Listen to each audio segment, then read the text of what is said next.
জানো, মনে বিশাল কষ্ট পেয়েছি, ভীষণ কষ্ট পেয়েছি মনে বিশাল কষ্ট পেয়েছি।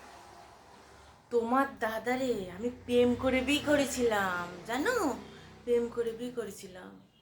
তখন আমার ফোনে বলতো, ও সোনা সোনা, তোমার আমি কত যত্ন করে রাখবো, তোমার কত আদর করব, কত যত্ন করে রাখবো। আমাদের বাড়ির একটা কাজও তোমার করা লাগবে না, একটা কাজও করা লাগবে না। বাড়ি বলে কি, তুমি আমার বিয়ে করো, বিয়ে করলে একটা কাজও করা লাগবে না। আমি ভাবলাম কি, যাক, এতদিন পরে একটা ভালো ছেলে পাওয়া গেছে, বাড়ির একটা কাজও করা লাগবে না, আর আমার কি যত্ন করবে।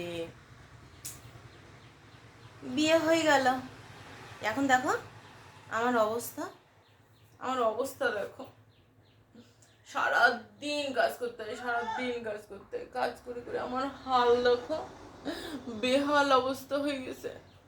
একদিন না কি হয়েছে জানো, আমার মা আমাদের বাড়ি আসছে, আমি রাস্তায় রয়েছি, রাস্তায় আছি আমি, আমার মা আমার দিকে চিনতেই পারছে না যে এটা আমার মেয়ে না কার মেয়ে। তাহলে এবার বোঝো কি অবস্থা হয়েছে আমার, কি হাল।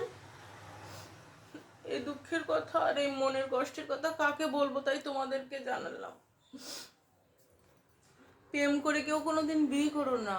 আর যত বলি, যত মেয়েদের বলছি, বিয়ে তাড়াতাড়ি করো না, বাবার ঘরে খাচ্ছ খাও না, খাও না, বাবার ঘরে খাচ্ছ খাও।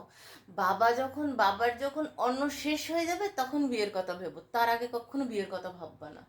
যখন দেখবা কি বাবার সব শেষ, খেয়ে শেষ করে ফেলেছ, তখন বিয়ের কথা ভেবো, তার আগে বিয়ের কথা কখনো ভেবো না। তার কারণ হচ্ছে, বিয়ে করলে আমার মতন অবস্থা হবে, কেউ আমার মতন অবস্থায় হাল করো না, নিজের হাল এরকম করো না, বুঝেছো? ভালো লাগলে লাইক করো, সাবস্ক্রাইব করো।